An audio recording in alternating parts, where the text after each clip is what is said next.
नमो भगवते तस्मै कृष्णाय अद्भुतकर्मणे रूपनाम विभेदेन जगत्क्रीडति यो यतः स्वामिनी भावगौरस्य स्वस्वरूपं प्रपश्यत कटाक्षैर्विठ्ठलेशस्य श्यामता चित्रितं वपु स्वस्मिन् उभयभावेन स्वेषामुभयरूपतां स्पष्टं बोधयितुं गौरश्याम श्रीविठ्ठलेश्वरः सौन्दर्यं निजरुद्गतं प्रकटितं स्त्रीगूढभावात्मकं पुंरूपं च पुनस्तदन्तर्गतं प्राविविशत्स्वप्रिये संश्लिष्टावुभयोर्बभौ रसमयः कृष्णो हि यत्साक्षिकं रूपं तत्त्रितयात्मकं परमविध्येयं सदा वल्लभं श्रीवल्लभप्रतिनिधिं तेजोराशिं दयार्णवं गुणातीतं गुणनिधिं श्रीगोपीनाथमाश्रये सायं कुञ्जालयस्थासनमुपविलसत्स्वर्णपात्रं सुधौतं राजद्यज्ञोपवितं परितनुवसनं गौरमं भोजवक्त्रं प्राणानायम्यनासापुटनिहितकरं कर्णराजद्विमुक्तं वन्दे धुन्मीलिताक्षं मृगमदतिलकं विठ्ठलेशं सुकेशम्। उपस्थित आप सभी अध्ययनकर्ताओं को आज के यह सत्र में स्वागत करूं हूं। थोड़ा सो टेक्निकल कारण से अपन लेट हो गए शुरू करवे में। पहले की जो लिंक भेजी थी वो कोई कारण से स्टार्ट नहीं हो पाई, तो फिर मैंने दूसरी लिंक भेजी। थोड़ा 15 मिनट लेट हो गया वाके लिए, तो वाके लिए आई एम सॉरी। तो फिर आज अपन अपनो जहां पिछली बार अपन ने रिवीजन छोड़ो तो वहां से अपन पुनः प्रारंभ करें। मैं अनम्यूट कर रहा हूं सबन को, पर जैसे जरूरत होगी तभी बोलिए, और अपने आसपास की दूसरी आवाजें ना आए, ये बात को आप लोग कृपया ध्यान रखियो।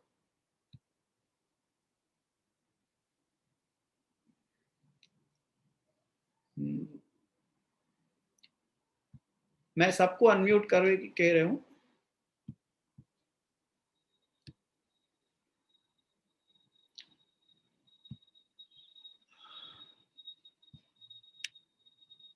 आप लोग अपने हैंड रेस करियो जैसे अपन मैं प्रश्न आदि पूछूंगा। तो अपन ने पिछली बार छोड़े हो तो 12वें श्लोक पे, जहां पे ये बात थी कि कृष्णस्य सर्ववस्तूनि भूम्ना ईशस्य योजयेत।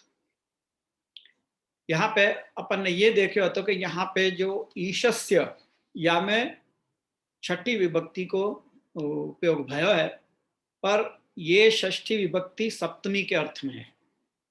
ये भी अपन ने पिछली बार देखे हो, तो क्योंकि संबंध बताना है वहां पे, या कारण से सप्तमी अर्थ में षष्ठी को उपयोग भयो है।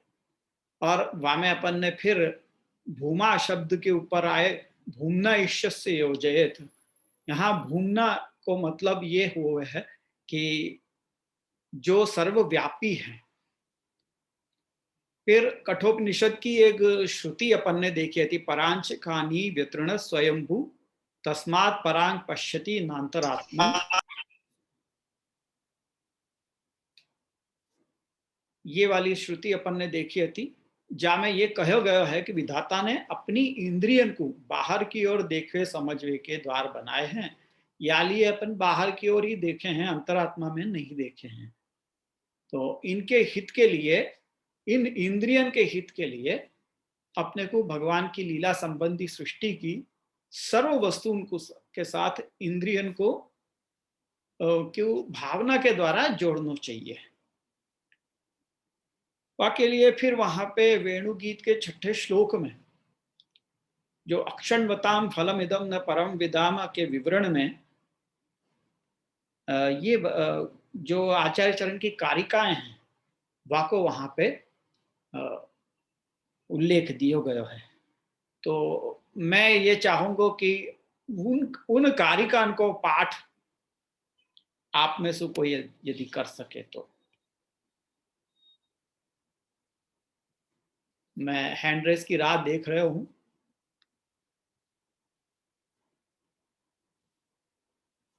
अगर हैंड रेस नहीं हुए तो फिर मैं ही आप लोगों को पूछूंगा, व्यासु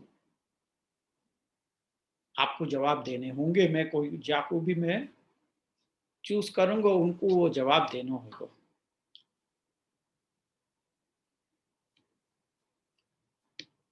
अगर पहली लाइन भी अगर कारिका की बोल दी तो भी मेरे को संतोष है।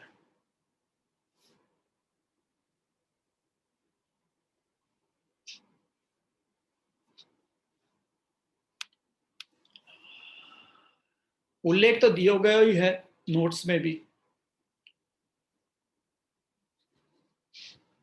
है कोई के पास नोट्स?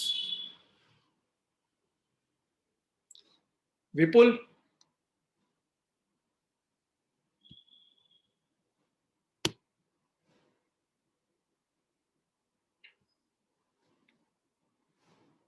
अनम्यूट करो।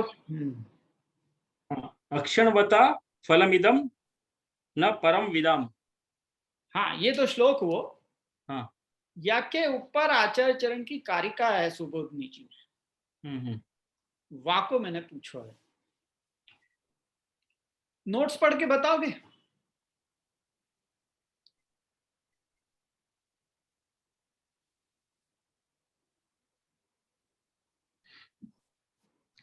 यही बात, भगवता सह सल्लापो दर्शन मिलितस्य च हाँ, इत्यादि आचार्य चरणों की कारिकाओं में कही गई है, जिन्हें वे समझ लेना चाहिए। हाँ, बस यही मैं चाह रहा था। बहुत बढ़िया।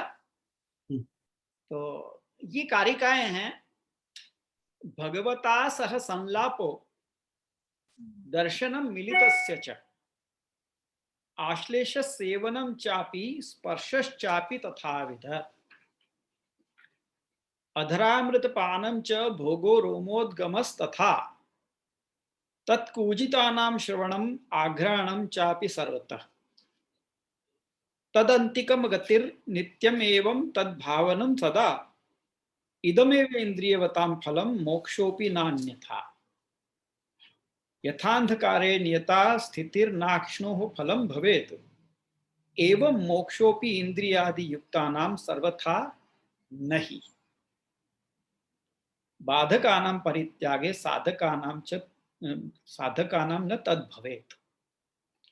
ये कारिकाएं हैं जो ये बता रही हैं। ये जो श्लोक है अक्षण बताम फलम इदम न परम विदाम, यहाँ पे गोपी जन ये कह रही हैं कि अक्षण बताम यानी कि जिनकी आंखें हैं, या आंखें सु यहाँ पे सर्व इंद्रियों को ले लेना चाहिए कि जिनकी इंद्रियां हैं, इंद्रियवताम, उनके लिए फल तो ये स्वरूप ही है। जो ठाकुर जी को स्वरूप जो है, वाके दर्शन करनो ही इंद्रियों को फल है।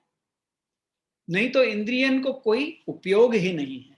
अगर इंद्रियन को उपयोग केवल सांसारिक विषयन को भोग करनो ही हो तो बाको कोई अर्थ ही नहीं है। क्योंकि भोगवे लायक तो ये स्वरूप है, जो आनंदमय स्वरूप, आनंद रूप स्वरूप जो है, वो ही भोगवे लायक है। बाकी विषय भोग वो कोई भोग ही नहीं है। वहां में तो कोई आनंद ही नहीं है, वो तो केवल क्षणिक सुख है। वाको कोई आनंद, वाको कोई रेलिश नहीं कर सके। रेलिश करने की वस्तु तो ये है। ये अपन को गोपीजन बता रहे हैं या श्लोक में। तो वाक्य ऊपर आचार्य चरण ने, सुबोधनी जी ने ये कारिकाएं कही हैं कि भगवता सह संलापो दर्शनम मिलितस्य च। यहाँ पे एक एक इंद्रिय को कैसे उपयोग है भगवत सेवा में, या भगवत स्वरूप को भोगवे में एक एक इंद्रियन को क्या कार्य है, क्या रोल है, ये बता रहे हैं कि भगवता सह संलापो दर्शनम मिलितस्य च। भगवान के संग संलाप करना, वार्तालाप करना, ये एक फल है। दर्शनम मिलितस्य च, जो मिले भगवान अपने को तो अपने उनके दर्शन प्राप्त हुए हैं। तो दर्शन करनो ये एक आखन को कार्य है। आश्लेष सेवनम चापी स्पर्शश्चापि तथा विधा। आश्लेष यानी भगवान को आलिंगन करनो, ये जो अपने त्वक इंद्रिय है, वासु अपन स्पर्श अनुभव करें भगवान को, यही आपको फल है। सेवनम चापी, सेवनम, यहाँ पे देखो योजनाकार है ना, वो ये बता रहे हैं कि अत्र सर्वेंद्रिय भोग्यत्व निरूपितम इति फलत्वम रूप स्वरूपस्य। भगवान को स्वरूप ऐसो है जो सर्वेंद्रिय के द्वारा भोग्य जा सके है, सर्व इंद्रियन के द्वारा। तत्र आश्लेषो बाहु कार्य, आश्लेष आलिंगन करनो ये बाहु को कार्य है। सेवनम कर कार्यम, भगवान को सेवन करना, सेवा करना, ये कर को कार्य है, अपने हाथन को कार्य है। दो इंद्रिय से कार्यद्वयम रोमोद्गम, यहाँ पे कहो है देखो, अधरामृत पानम चो भोगो रोमोद्गमस्त था।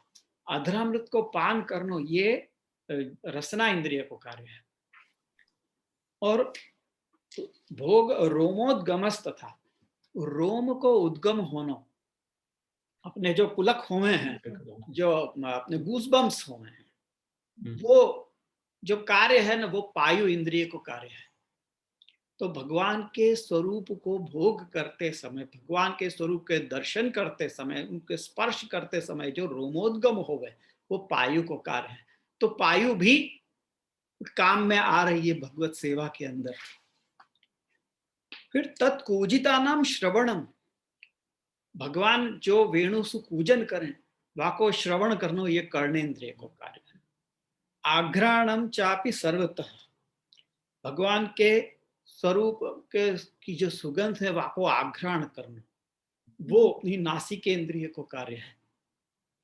तद अंतिक गति ही, भगवान के समीप चल के जानो, ये अपने जो पैर हैं उनको पाद को कार्य है। नित्यमेव तद भावनम सदा इदमेव इंद्रियवताम फलम, यही इंद्रियवान को फल है।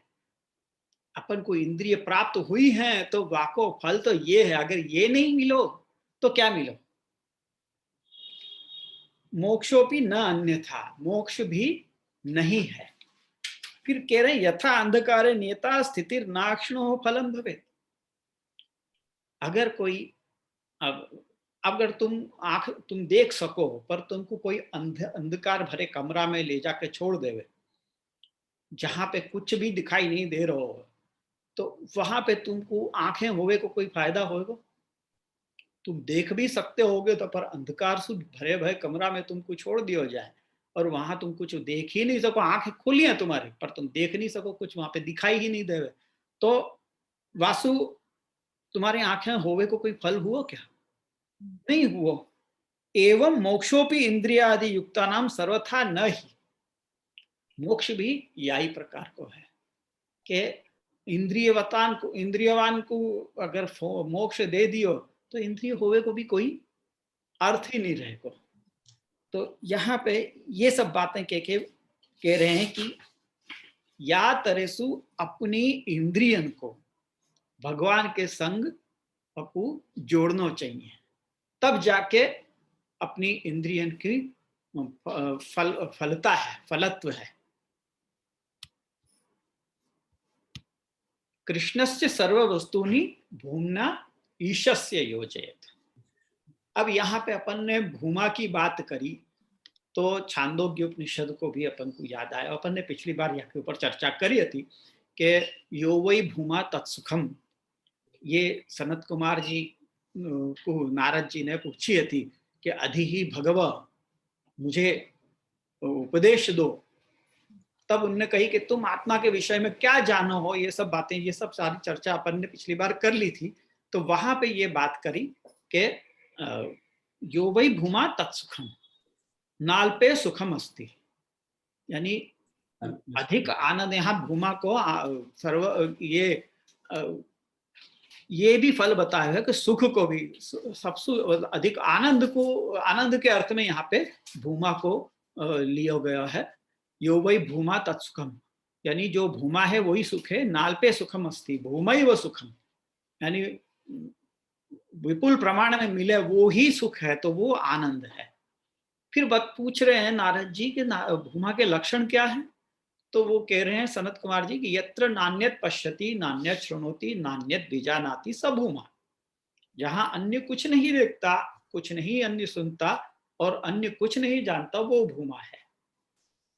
फिर पूछ रहे हैं भूमा का स्थान कहाँ है, नारद जी ने ये पूछी। तो कह रहे हैं कि स एव धस्तात् उपरिष्टात् स पश्चात स पुरस्तात् स दक्षिणतः स उत्तरतः स एव इदम्, वही नीचे है, वही ऊपर है, वही पीछे है, वही आगे है, वही दक्षिण की ओर है, वही उत्तर की ओर है, वही है। तो यूं करके बापू उनको उपदेश दियो। अब यही विषय में आचार्य चरण ने यहाँ पे अपन को टीका के अंदर आवे है कि भूमना इत्याधिकरण ये क्रतुवत जायस्त्वम वजाय यत्सवम तथाति दर्शयाति। तथा तथा ही दर्शयति। तो वा को भी अपन संदर्भ देख लें एक वक्त, मैंने आपको बताया तो अध्ययन के समय में, पर अभी अपन फिर से आपको एक रिवीजन कर लें कि आचार्य चरण ने भूमा शब्द को सर्वात्म भाव परक मान्यो है। तो वो कैसे, तो कह रहे हैं कि भूमनः क्रतुवत जायस्तुम तथा ही दर्शयति, अर्थात भूमा की क्रतु के समान, क्रतु यानी यहाँ यज्ञ को कह रहे हैं, भूमा की यज्ञ के समान श्रेष्ठता है। यहाँ पे भी कोई विशेष यज्ञ हो, क्योंकि वाक्य समान श्रेष्ठता है, क्योंकि वैसा दर्शाते हैं। तो यहाँ पे ये अनुभाष्य को अपन वो भूमना इत्याधिकरण देख रहे हैं, जहाँ पे पूर्व पक्ष अपना पक्ष प्रस्तुत कर रहे, वाको उत्तर आचार्य चरण सिद्धांति के रूप में दे रहे हैं। तो वहां पूर्व पक्ष पहले ये पूछ रहे हैं कि यहाँ भूमा शब्द को सर्वात्म भाव परक कैसे मान रहे हो, यहाँ तो सुख की जिज्ञासा की गई है। तो जाके उत्तर में कहा है कि जो भूमा है वही सुख है। भूमा का लक्षण पूछने पर जहां अन्य कुछ नहीं देखता, अन्य कुछ नहीं सुनता इत्यादि कहा गया है, ये लक्षण जो है वो सर्वात्म भाव के नहीं लगते। क्यों? क्योंकि भूमा की तो सुख रूपता कही गई है, जबकि सर्वात्म भाव में तो सुना है कि विरह भाव के कारण दुस्सह दुख उठाना पड़ता है। इसलिए हम तो कहते हैं कि मोक्ष सुख ही भूमा है। यानी सामने वाला पक्ष ये कह रहे हैं कि तुम यूं कह रहे हो कि सर्वात्म भाव परक है भूमा शब्द, तो हम नहीं माने, क्योंकि सर्वात्म भाव में तो दुख भी, विरह को भाव भी है, तो वाकई कारण तो दुस्सह दुख उठाना पड़े है। तो हम तो सुख की बात कर रहे हैं, जब भूमा ना अल्पे सुखम अस्ति यूं सब बात हो रही है, तो यहाँ तो सुख की बात है, तो हम तो ये कहेंगे कि वो सुख मोक्ष सुख है। क्योंकि ऐसा वाक्य है कि भूमा ही अमृत है, भूमैव अमृतम ऐसे कहे। तो और यहाँ जो भूमा को जानने वाले को कामाचार की बात कही गई है, वो तो मुक्ति के पूर्व की दशा में मुक्ति के महात्म्य को निरूपण करने के लिए कही गई। यानी जो स्वश्नुते सर्वान कामान सह ब्रह्मणा विपश्चिता इत्यादि जो कहे गए उपनिषद में, तो वहां पे जीव की सब कामन के भोग की बात कही गई है। तो वाकु पूर्व पक्षी जो मोक्ष को ही फल मान रहे हैं, वो यूं कह रहे हैं कि वो जो कहा गया है वो तो केवल मुक्ति के पूर्व की दशा है। मुक्ति के महात्म्य को निरूपण करने के लिए वहां पे कामाचार की बात कही गई है। वास्तव में वहां पे कोई काम वगैरह, कामाचार वगैरह है ही नहीं मुक्ति में। मुक्ति में तो शून्य को अनुभव है, और वो ही सुख है। मुक्ति ही अमृत है, इसलिए वही भूमा है, ऐसा हमारा मत है। ऐसे पूर्व पक्ष ने अपना मत रखा। अब वाक्य उत्तर में आचार्य चरण आज्ञा कर रहे हैं सिद्धांति के रूप में कि भूमा शब्द तो सर्वात्म भाव परक ही है, ऐसा हमारा मत है। तो पूर्व पक्ष ये पूछ रहे हैं कि यदि ऐसा होता तो दुख देखना ही नहीं पड़ता। अगर सर्वात्म भाव, अगर ये भूमा शब्द सर्वात्म भाव परक होता तो वहां दुख की बात है, पर दुख तो देखना ही नहीं पड़ता, किंतु ऐसा है नहीं। इसलिए हमारा मानना है कि भूमा सबसे श्रेष्ठ माना गया है, तो सर्वात्म भाव को भूमा नहीं कहा जा सकता। हम तो मोक्ष सुख को ही भूमा कहेंगे। तो अब सिद्धांति कह रहे हैं कि सर्वात्म भाव ही सबसे श्रेष्ठ है, ऐसा सभी को मानना चाहिए। इसका कारण बता रहे हैं क्रतुवत इत्यादि शब्दों द्वारा। यहाँ पे क्रतु क्या है? वो क्रतु है दर्श पूर्णमास यज्ञ। वह दर्श पूर्णमास यज्ञ के दृष्टांत देते हुए कह रहे हैं कि तैत्रीय उपनिषद में ये यज्ञ के विषय में कहा गया है कि इस यज्ञ को परमेष्ठी पद की प्राप्ति के लिए किया जाता है। परमेष्ठी यानी ब्रह्मा, तो ब्रह्मा जी को पद प्राप्त करने के लिए ये दर्श पूर्णमास यज्ञ किया जा रहा है। इसलिए इस पराकाष्ठा को प्राप्त हुआ, तथा जो ऐसा जानकर दर्श पूर्णमास का यजन करता है वह पराकाष्ठा को प्राप्त करता है। जो ये समझ के दर्श पूर्णमास यज्ञ करे वो पराकाष्ठा को प्राप्त हो, यानी परमेष्ठी पद को प्राप्त हो गए हैं। जिस प्रकार इस यज्ञ को करने के समय जो व्रत आदि दुखदायक नियमों का पालन करने पर भी परम काष्ठापूर्ण लक्षण वाला फल देने वाला ये यज्ञ होता है, उसके कारण दर्श पूर्णमास यज्ञ को सब क्रतुओं में श्रेष्ठ मानकर उसकी स्तुति की जाती है कि परमेष्ठी पद को प्राप्त करने के लिए ये यज्ञ किया जाए है, पर ये यज्ञ करते समय बहुत दुखदायक नियमन को पालन करना पड़े है। तो वो नियमन को पालन करते हुए भी लोग वो क्रतु वो यज्ञ करना पसंद करें हैं। क्यों? क्योंकि वाकई फल रूप में तो परमेष्ठी पद की प्राप्ति हो रही है।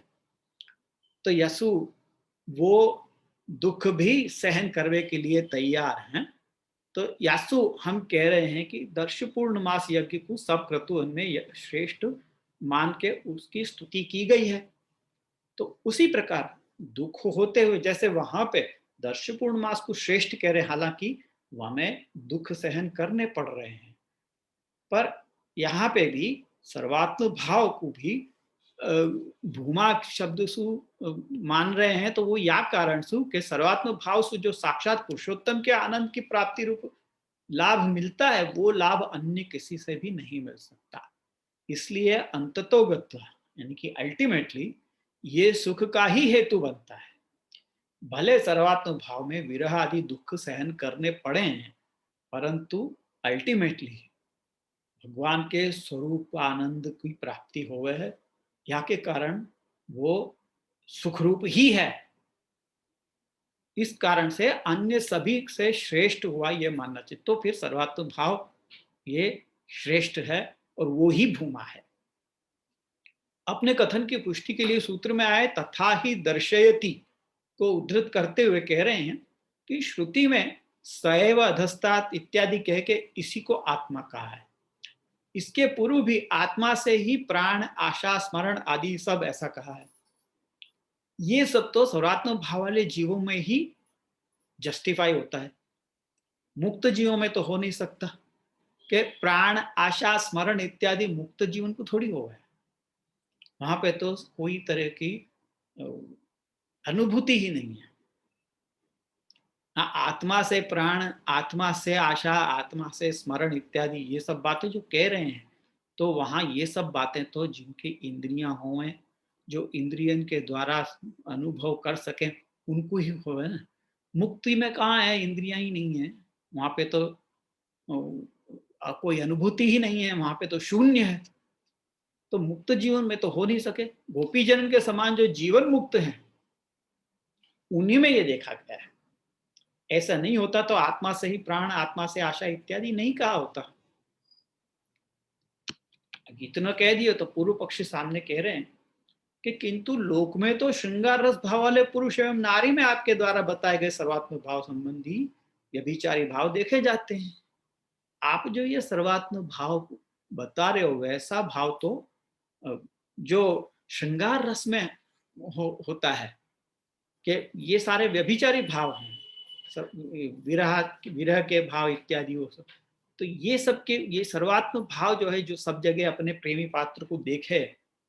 सर्वात्म भाव का मतलब क्या है? सर्वत्र आत्म भाव, यानी जब इतना उत्कट प्रेम हो जाए कि अपने प्रेम पात्र को वो सर्वत्र देखने लग जाए, सर्वत्र अनुभव करने लग जाए, तो ये तो श्रृंगार रस के भाव वाले पुरुष और नारी में देखे गए, जो अपने प्रेम पात्र को ही सब जगह देखें।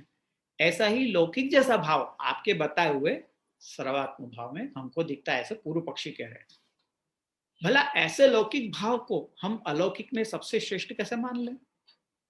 यहां तो अलौकिक विषय की बात हो रही है ना, इसमें लौकिक भाव का क्या काम है? यहाँ मनुष्य भाव, वैर भाव इत्यादि के ज्ञान के समान काम आदि भाव में ही स्नेह भाव उत्पन्न होता है। इसलिए ये भाव यानी कि जो सर्वात्म भाव है वो अलौकिक नहीं हो सकता, ऐसा हमें लगता है। ये पूर्व पक्षी कह रहे हैं। तो अब सिद्धांत ये कह रहे हैं कि ये भाव सब लौकिक भाव में श्रेष्ठ है, ऐसे मानना चाहिए। तो फिर पूर्व पक्षी पूछ रहे हैं कि भाई ये लोक साधारण भाव होने से मतलब ये तो साधारण लौकिक भाव है, तो वो अलौकिक के विषय में बाधक हो जाएगा। जब हम ब्रह्म की बात कर रहे हैं तो उसके विषय में तो ये बाधक हो जाएगा लौकिक भाव। तो सिद्धांती कह रहे हैं सूत्र में क्रतुवत पद को देखें। क्रतुवत यानी क्रतु के समान, यानी जिस प्रकार से दर्श पूर्णमास से दोहन आदि क्रियाओं के साथ धान को कूटना, पुरोडाश का भक्षण करना इत्यादि लौकिक क्रियाएं हैं, वहां पे वो दर्श पूर्णमास में ये सारी क्रियाएं करनी पड़ेगा। दूध को दोहन करना, फिर धान को कूट के फिर पुरोडाश बनावें और को भक्षण करें, ये सारी बातें तो ये सब देखने में तो लौकिक ही लग रही हैं कि नहीं? ये सब लौकिक क्रियाएं हैं।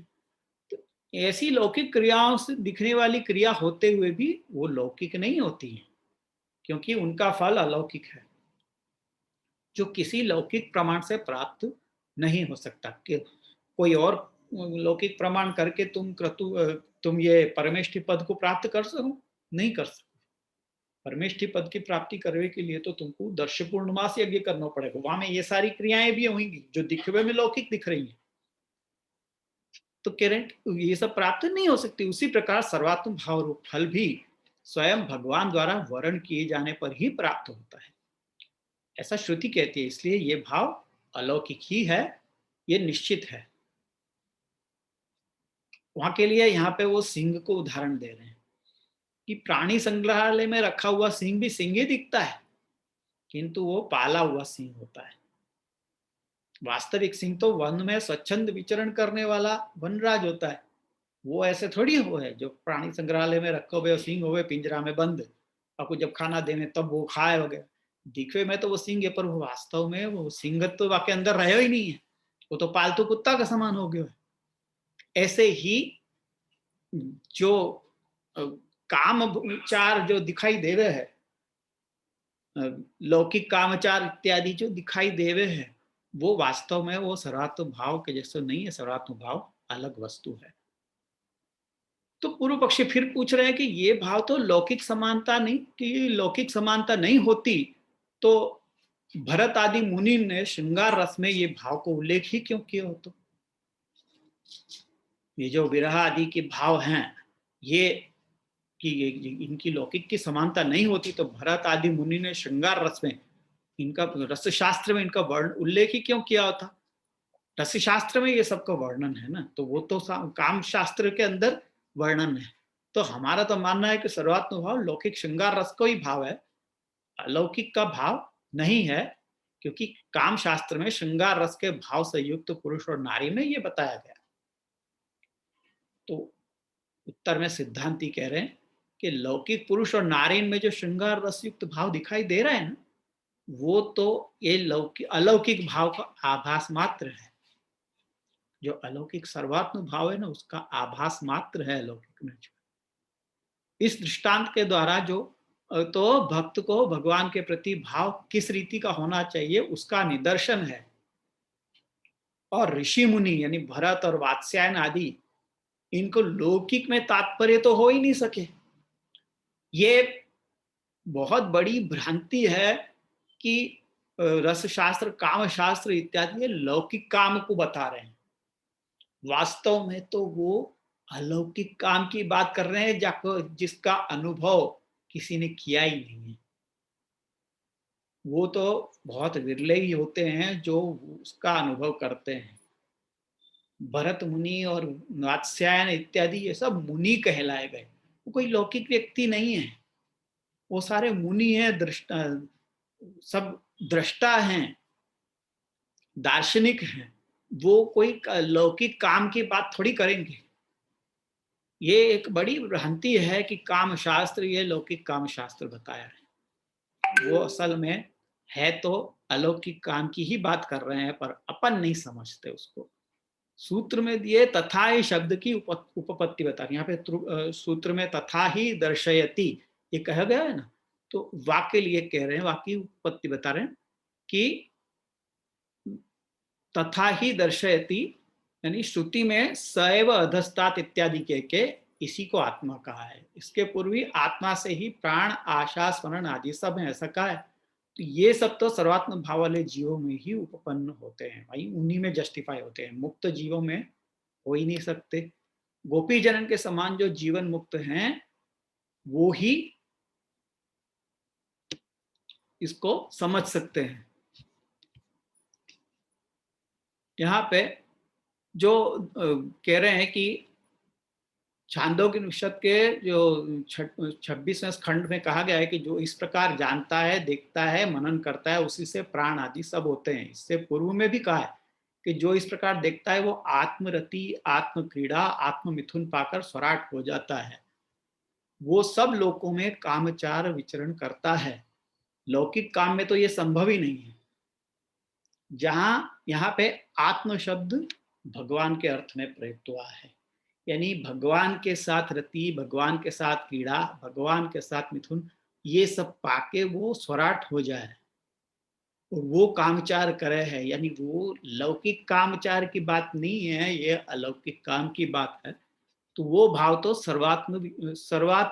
सर्वोत्तम विषय वाला है, इसलिए योग्य ही है कि ये दर्शाने के लिए सूत्र में ही शब्द को योजित किया गया है। तो ये प्रकार से अणुभाष्य के ये जो क्रतुवत जायस्त्वम, ये जो सूत्र है वाक्य ऊपर आचार्य चरण को, ये छोटा सा मैंने आप लोगों को यहाँ पे ये झलक बताई कि क्या है वाक्य अंदर।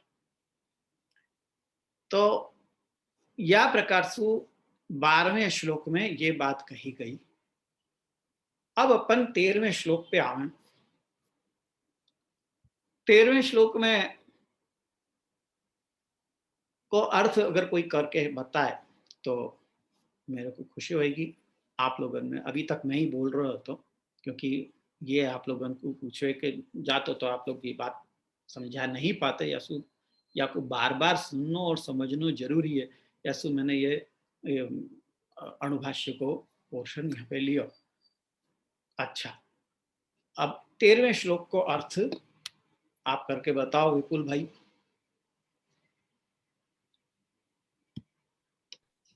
हाँ जी, दंडवत प्रणाम।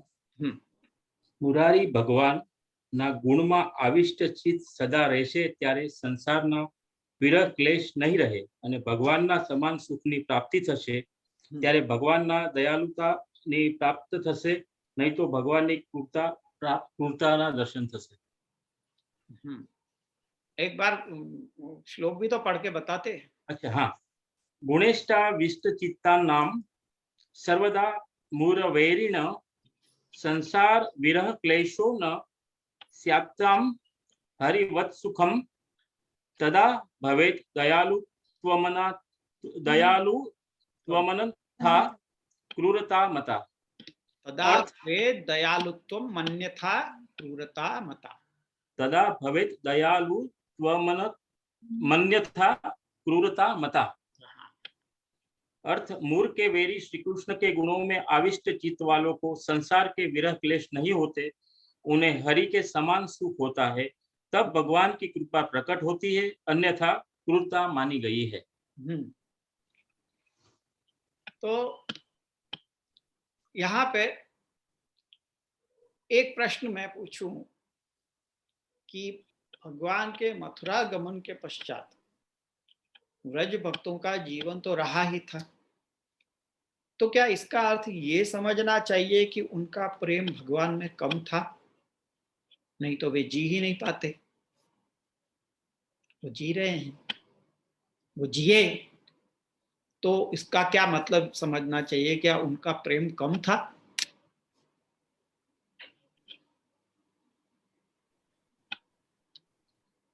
हाँ, केतकी बहन बोलो। दंडवत प्रणाम जी। हाँ। नहीं, उनका प्रेम कम नहीं था, बल्कि गोपीजनों ने दिन रात ठाकुर जी के गुणों का निरंतर ध्यान किया और ठाकुर जी की कथा से ही वो जीवित रही। और ठाकुर जी की कथा में भी उतनी ही पोटेंसी है जितने की ठाकुर जी के स्वरूप इटसेल्फ में। उसका कोई उदाहरण दे सकते हैं?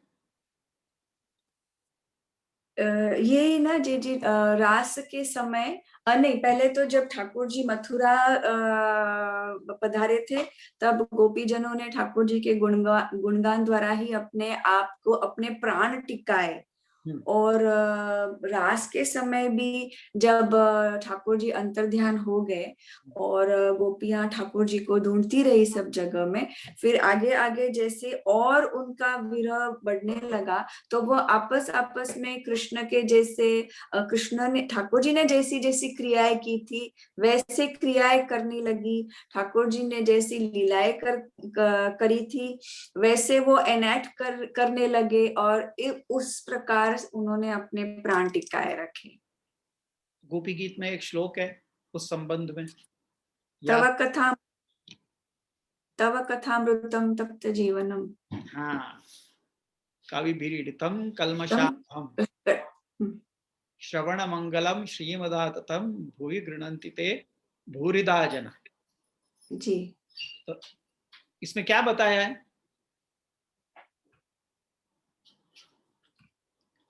कि जो गुण आप में हैं वो ही सारे गुण, षड गुण आपकी कथा में भी हैं। कथा में है, हाँ, है ना?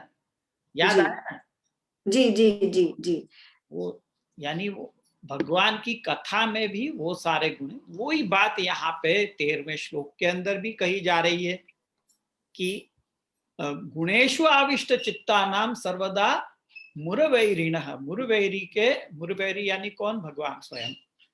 तो उनके गुणों में जब चित्त आविष्ट हो जाता है तो संसार के विरह क्लेश उनको नहीं होते और उनको हरि के समान सुख की प्राप्ति होती है।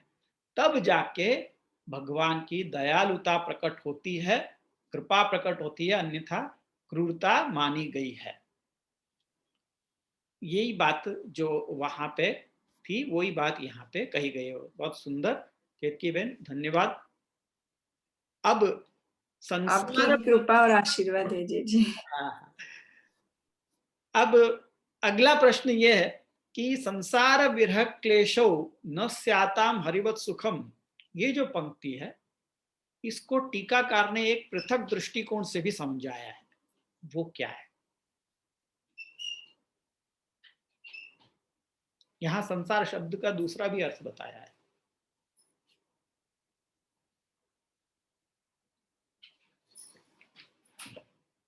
वो अर्थ क्या है? मैं चाहूंगा कि कोई दूसरा बताए, और कोई हाथ ऊपर उठा नहीं रहे हैं तो अब मैं उनको पूछूंगा जो नहीं उठा रहे उनको।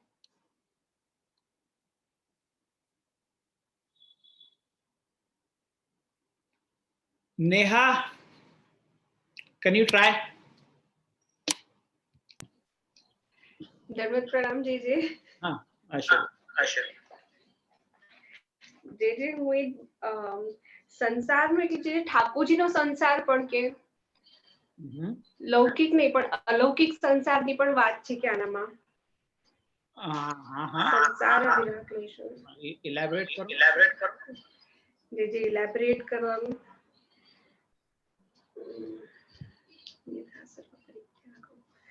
ઓકે Is it that આપણું પોતાના સંસાર કરતા ઠાકોરજીના સંસારમાં રમવાનું વધારે, like getting involved in doing alaukic like seva or getting involved in the alaukic world. પ્રભુ સુખ, પ્રભુના માટે સેવા કે પ્રભુનું સુખ, in short બધું જે ઠાકોરજીનો સંસાર વસાવો.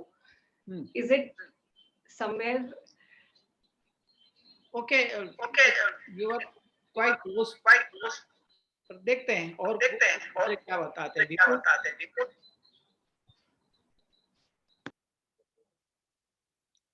वो हमने स्पीकर लगा रखा है। हाँ दंडवत प्रणाम जी जी। प्रणाम जी जी। कहाँ निकुंज बोले છે? हाँ हाँ जी। નિકુંજ બોલ.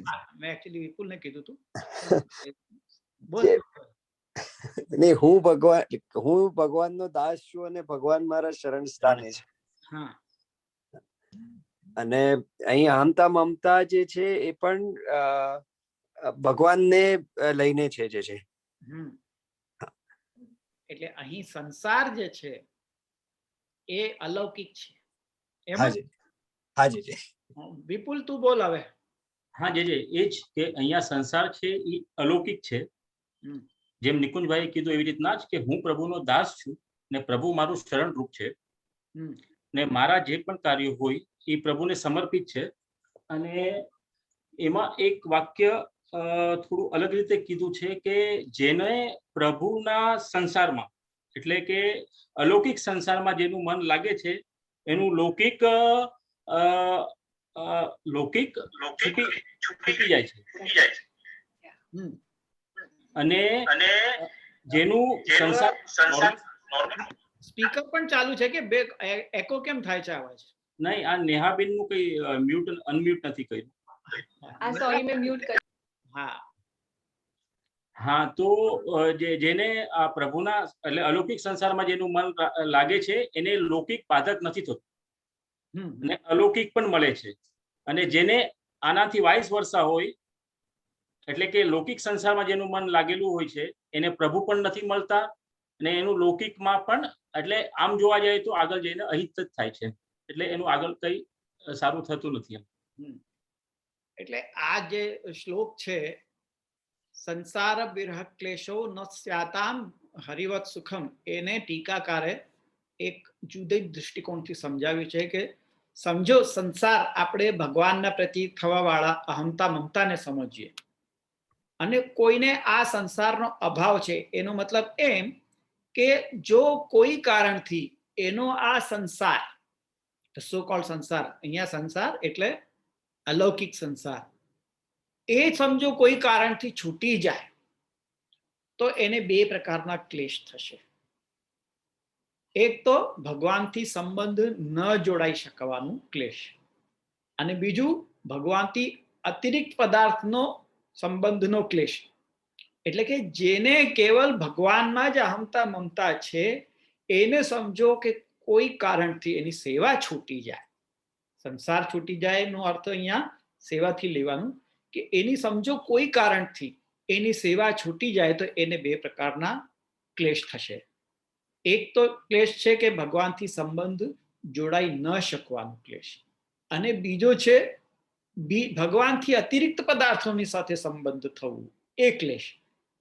આ બંને ક્લેશ જ્યારે હોય તો એને દૂર કરવાને માટે અહીંયા ઉપાય બતાવ્યો છે કે આ બંને ક્લેશ ત્યારે નહીં થશે કે જ્યારે ભગવાનના ગુણોમાં ચિત્ત આવિષ્ટ રહેશે, કારણ કે ત્યારે ભગવત સંબંધી સંસાર એનો મનમાં ઉત્પન્ન થશે કે જેના રહેવાથી અન્ય પદાર્થોના સંબંધથી પદાર્થો સાથે એટલે જગતના પદાર્થો સાથેનો સંબંધ આપોઆપ છૂટી જશે.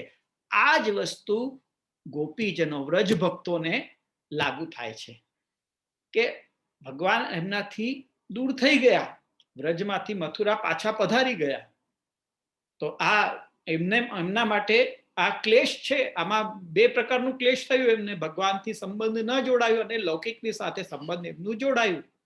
પણ એ સમય એમને કેવી રીતે વિતાવ્યું? ભગવાનના ગુણોગાન કરીને. એટલે એ પ્રમાણે કરવાથી એમનું ચિત્ત ભગવાનના ગુણોમાં જ આવિષ્ટ રહેવા લાગ્યું. એટલે એમનું એક સંસાર જુદું હૃદયમાં સ્થાપિત થઈ ગયું અને એ જ્યારે થઈ ગયું સ્થાપિત તો પછી જગતના પદાર્થો એમને બાધા કરવાના બંધ કરી દીધા. એટલે એમને જગતના પદાર્થો છે કે નથી એનાથી કોઈ પછી મતલબ જ ન રહ્યો, કારણ કે એમનો તો અલૌકિક સંસાર અલગ વસી ગયો હતો હૃદયમાં ભગવાન સાથેનો, ગુણોની સાથે આવિષ્ટ એમનો ચિત્ત એવો લાગી ગયો કે પછી સંસારના સાધારણ સંસારના કોઈ વિષયો એમને બાધા જ નથી કરતા. એ જ વસ્તુ અહીંયા કહેવામાં આવી રહી છે. સંસાર વિરહ ક્લેશો ન સ્યાતામ હરિવત સુખમ એટલે હરિવત સુખની પ્રાપ્તિ થાય છે એમને. જેમ હરિ છે એવી જ રીતે એટલે સર્વ દુઃખ હરતા છે એમને જે સુખ છે એ પ્રકારનું સુખ એમને ભગવાનના ગુણોથી મળે છે. જે સુખ એમને હરિથી પ્રાપ્ત થતું હતું એ જ સુખ હવે એમને ગુણોથી પ્રાપ્ત થાય છે, ગુણગાનથી પ્રાપ્ત થાય છે. ગુણોમાં આવિષ્ટ ચિત્ત રહેવાને કારણે એમને એ જ સુખની પ્રાપ્તિ થાય છે. એટલે પછી ગોપીજનો આ જ કારણ છે કે જ્યારે ભગવાન સૂર્યોપરાગ વખતે ગોપીજનોને પાછા વ્રજભક્તોને મળ્યા એ વખતે વ્રજભક્તોએ કોઈ પ્રકારની એવી ડિમાન્ડ ન કરી કે હવે આપ અમારી સાથે પાછા પધારો, કારણ કે એમનો તો સંસાર ઓલરેડી વસાઈ ગયો હતો ને એ તો એમાં આવિષ્ટ થઈને રહી ગયા હતા. એમને પછી ભગવાનના પ્રાકટ્યની પણ આવશ્યકતા જ ન રહી, કારણ કે એમનું હૃદયમાં સદાને માટે વિરાજી જ રહ્યા હતા. વ્રજ છોડીને ક્યાંય પધાર્યા જ નથી ને ઠાકોરજી તો. એટલે એમનો એ સંસાર વસી ગયો હતો, એના કારણે પછી ભગવાન એમની સાથે હોય કે ન હોય એના પણ એમને કોઈ ફરક પડ્યો નહીં, અને સંસારી કોઈ રહ ક્લેશ સંસાર વગેરેનો પણ એમને તાપ કોઈ પ્રકારનો અસર કરી શક્યો નહીં. તો એ આ સંસાર વિરહ ક્લેશો ન સ્યાતામ હરિવત સુખમ આ પંક્તિને ટીકાકારે આ રીતે એક જુદા દૃષ્ટિકોણથી સમજાવ્યું છે. अच्छा, गुणेषु आविष्ट चित्तत्वे, मेरा अगला सवाल है ये, गुणेषु आविष्ट चित्तत्वे सर्वथा भगवद विषयक संसारोत्पत्ते है अन्य संबंधा भावाच. ये जो कही है टीकाकार ने, वाको अर्थ करो.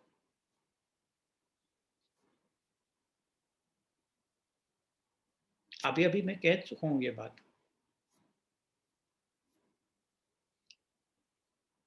गुणेषु आविष्ट चित्तत्वे सर्वथा भगवद विषयक संसारोत्पत्ति अन्य संबंध अभावाच्च, यानी कि गुणों में आविष्ट चित्त होने के कारण सर्वथा भगवद विषयक संसार की उत्पत्ति होने से अन्य संबंध का अभाव होना. इसका अर्थ अब करने की जरूरत है नहीं है तो फिर बताओ, रिपीट करो जो मैंने कहा है वही. जी जी जी. भगवान के गुणों में चित्त आविष्ट होने से दुख का स्पर्श ही नहीं हो सकता. क्यों नहीं हो सकता? क्योंकि उसके चित्त में, उसके मन में अभी आपने जो आज्ञा करी कि अलग ही संसार बसा लिया है, तो फिर जब वो लौकिक संबंध कुछ रहे ही नहीं लौकिक दृष्टि से, जैसे गोपी जनों ने they were living but they were detached from everything. भले वो जीवित संसार में थी फिजिकली, मगर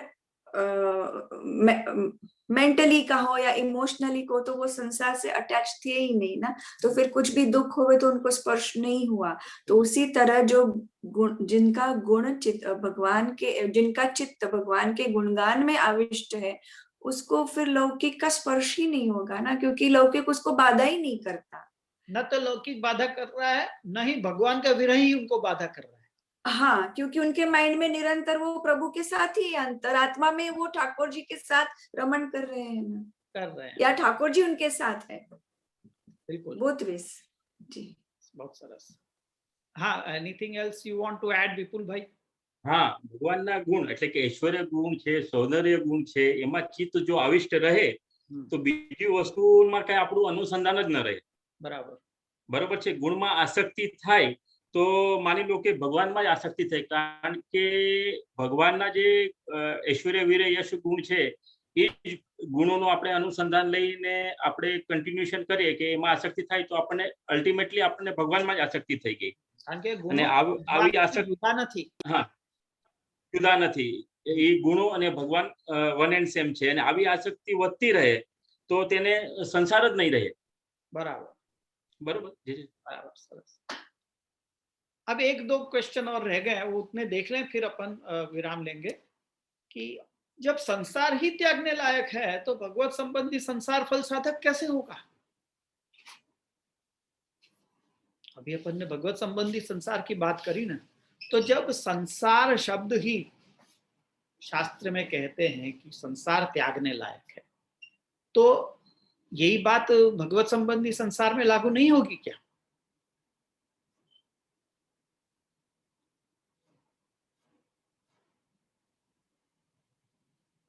यही शंका आगे करी है, देखो।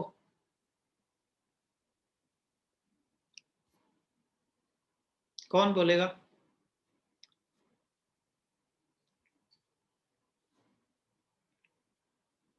राजू भाई?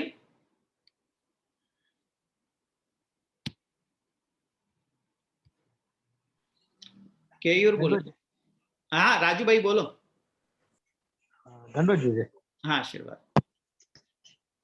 અહીંયા એના વખતે પરીક્ષિતજીનું ઉદાહરણ આપ્યું હતું ભાગવતજીમાં કે ત્યાં પરીક્ષિતજી કહે છે કે હે પ્રભુ, અમારા આપના ચરણ કૃપારૂપી જહાજના આશ્રય લઈને સંસાર સાગરનું સુખ એક પેલા બછડાના પાણી ભરાયેલું હોય એવા ખાડાને જે આપણે ઓવરટેક કરી શકીએ, એવી રીતે સંસાર સાગર અમારા પૂર્વજો તરી ગયા, એવી જ રીતે આપના ચરણ કમલના સાધન એટલે કે આપના એમાં જ જો રચ્યા પચ્યા રહીશું તો અમે આ સંસાર સાગરમાંથી તરી જઈશું. બરાબર. એટલે એ સંસાર સાગર જે પ્રભુ પ્રત્યે છે એનું આપણને અહીંયા ફળ સાધક છે, બાધક નથી. અચ્છા, એટલે એ જે કામ ભાવ જેવી રીતે ત્યાગ કરવાને લાયક હોય છે, પણ જો એ કામ ભગવત સંબંધી હોય તો એ ફળ સાધક છે. ફળ સાધક છે, હા, ફળ સાધક. રીતે સંસાર તો ત્યાગવા લાયક છે, પણ જો આ સંસાર ભગવત સંબંધી હોય તો એ ફળ સાધક છે. કહેવાનું તાત્પર્ય ત્યાં એ છે. તમે જે શ્લોક કહ્યો ને, એ શ્લોક વાસ્તવમાં જે ભગવત સ્તુતિ છે, બ્રહ્માજી ઇત્યાદि જઈને ભગવાનની સામે સ્તુતિ કરે છે બીજા અધ્યાયની અંદર, 10મા સ્કંધમાં બીજા અધ્યાયની અંદર, એમાંનો છે કે આપનામાં આસક્ત જેમનું ચિત્ત છે એમના માટે સંસાર સાગર રૂપી નથી રહેતું. સાગર તો ઘણું વિશાલ હોય છે જેને ઓળંગી ન શકાય, પણ એમના માટે આ સંસાર જે છે, વિષય સંસાર જે છે, એ ગાયના વાછરડું જ્યારે જમીન પરથી જાય એટલે ભૂમિ પરથી જે પાસ થાય તો ત્યાં એક ખાડું થઈ જાય છે, એના પગના એનાથી છાપથી ખાડું થઈ જાય છે. તો એમાં જે પાણી ભરાઈ જાય તો એ તો કેટલું નાનું હોય, એને ઓળંગવું અઘરું નથી હોતું, આપણે 1 સેકન્ડમાં ઓળંગી શકીએ છીએ. એવી જ રીતે આ સંસાર સાગરને પણ ઓળંગી શકાય છે જો આપનામાં આસક્ત ચિત્ત વાળા હોય એમના માટે. સમજ્યા ને?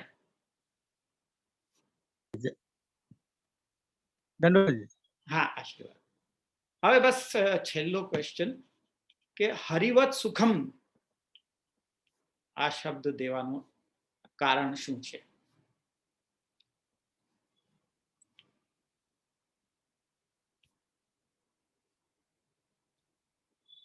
સંસાર વિરહ ક્લેશો ન સ્યાતામ હરિવત સુખમ. તો હરિવત સુખમ શબ્દનો તાત્પર્ય બતાવવાનું છે. કોણ કહેશે?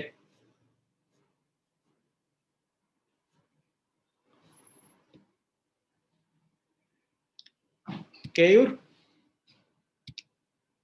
Can you? ધન્યવાદ, પ્રણામ જીજે. હા આશીર્વાદ. ટ્રાય કરું છું જીજે. હા કરો ને. એટલે હરિવત સુખમ જે શબ્દ છે એ ભગવત ગુણોના જે એટલે ભગવત એટલે ચિત્તમાં એમનું જે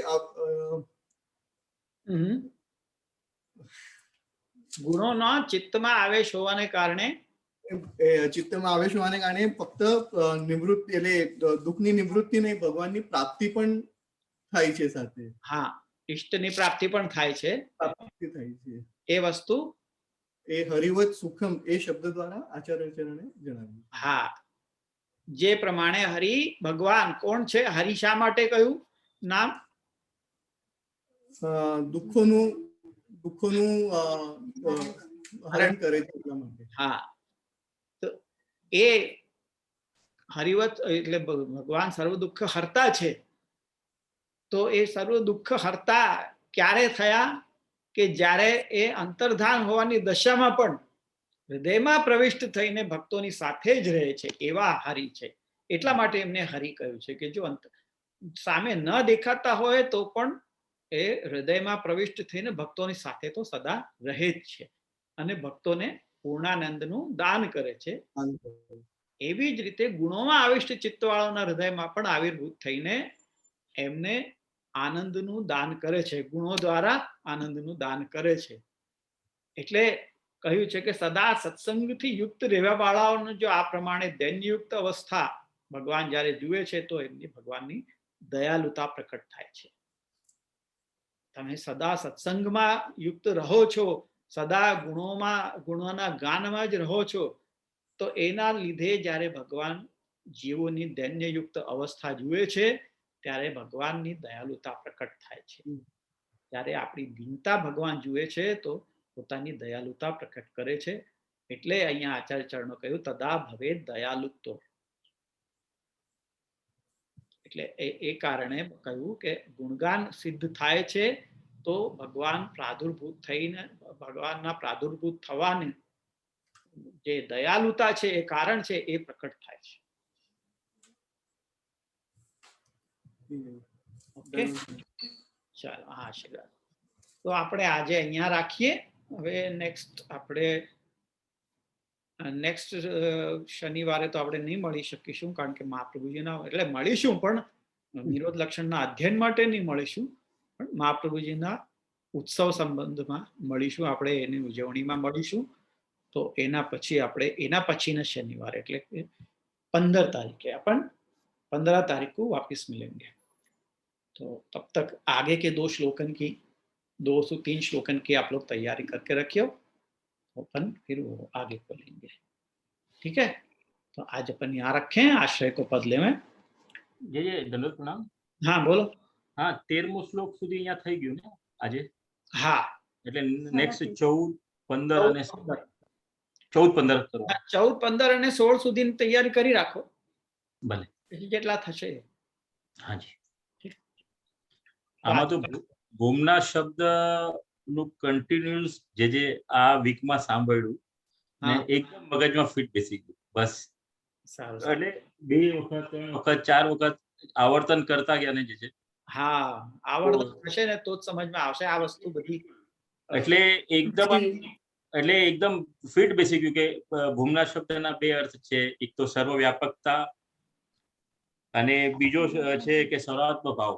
જે શંકરાચાર્યજીને એને વિવરણ કર્યું હતું, એમને સર્વવ્યાપકતા બતાડી હતી ને આ સર્વાત્મ ભાવ એકદમ બરોબર બેસી ગયું. આવર્તન કર્યું હતું જે આપની કૃપાથી. સરસ સરસ. હાજી, ચલો.